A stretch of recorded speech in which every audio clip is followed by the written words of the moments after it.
Hello दोस्तों, तो आज के इस वीडियो में हम हिंदी से इंग्लिश में ट्रांसलेशन करना सीखेंगे।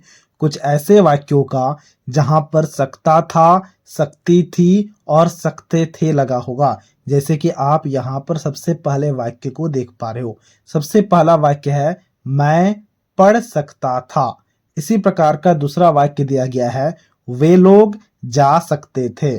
तो इस प्रकार के वाक्यों का हम इंग्लिश में ट्रांसलेशन किस प्रकार से करेंगे वही हम इस वीडियो में सीखने वाले हैं। तो वीडियो बहुत ही मजेदार वीडियो होने वाला है दोस्तों, इसीलिए इस वीडियो को एक लाइक जरूर कर देना और कुछ इसी प्रकार के वीडियोस को देखने के लिए आप हमारे चैनल को भी सब्सक्राइब कर सकते हो।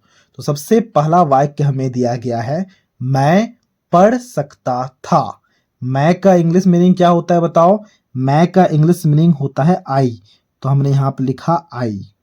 अब देखो सकता था, सकते थे या फिर सकती थी अगर कहीं भी लगा हो ना तो हम चुपचाप यहां पर लिख देंगे कुड, जिसका यहां पर स्पेलिंग होता है COULD।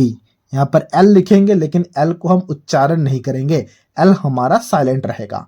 आई कुड, देखो यहां पर पढ़ सकता था बोल रहा है, यानी कि पढ़ना का अंग्रेजी मीनिंग क्या होता है?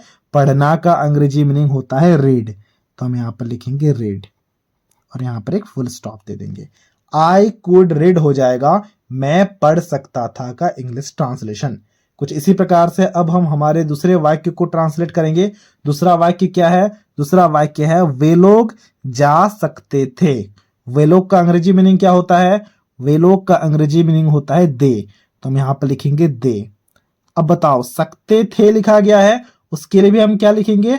उसके लिए भी हम लिखेंगे कुड, तो हमने लिखा यहां पर कुड। अब देखो क्या लिखा गया है, वे लोग जा सकते थे। जाना का इंग्लिश मीनिंग क्या होता है? जाना का इंग्लिश मीनिंग होता है गो, तो हमने यहां पर गो लिखा और फुल स्टॉप दिया। दे कुड गो हो गया वे लोग जा सकते थे का इंग्लिश ट्रांसलेशन। इसी प्रकार से तीसरा वाक्य दिया गया है, जरा ध्यान से देखना। तीसरा वाक्य में क्या दिया गया है? तुम सो सकते थे। तुम का इंग्लिश मीनिंग क्या होता है? तुम का इंग्लिश मीनिंग होता है यू, तो हमने यहां पर यू लिखा। सकते थे उसके लिए क्या लिखेंगे? उसके लिए लिखेंगे कुड। कहीं पर भी सकते थे लिखा गया हो, सकता था लिखा गया हो या फिर सकती थी लिखा गया हो, हम हमेशा कुड ही लगाएंगे।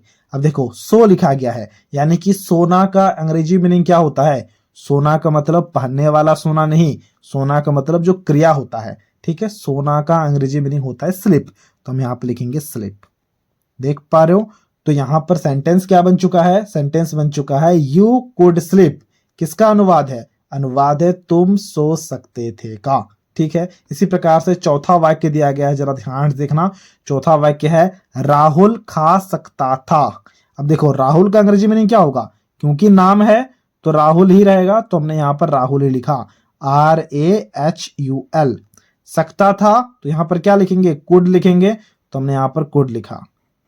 खा यानी कि खाना, खाना का अंग्रेजी मीनिंग क्या होता है? खाना का अंग्रेजी मीनिंग होता है इट, तो हमने यहां पर इट लिखा।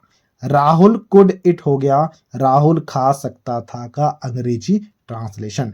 अब यहां पर पांचवा वाक्य दिया गया, जरा ध्यान से देखना। पांचवा वाक्य में दिया गया मैं नाच सकता था। इसके अंग्रेजी अनुवाद को आपको खुद से करना है और हमसे कमेंट सेक्शन में शेयर करना है। अब देखो नाचना का जो मीनिंग होता है इंग्लिश में वो मैं आपसे शेयर कर देता हूं। नाचना का मीनिंग होता है डांस, तो आपको लिखना है DANCE डांस, ठीक है। तो ये था आज का वीडियो, जहां हमने सकता था, सकते थे और सकती थी वाले वाक्यों को काफी अच्छे से इंग्लिश में ट्रांसलेट करना सीख लिया है। अगर आपको ये वीडियो अच्छा लगा है तो इस वीडियो को एक लाइक जरूर कर देना और कुछ इसी प्रकार के वीडियोस को देखने के लिए आप हमारे चैनल को भी सब्सक्राइब कर सकते हो।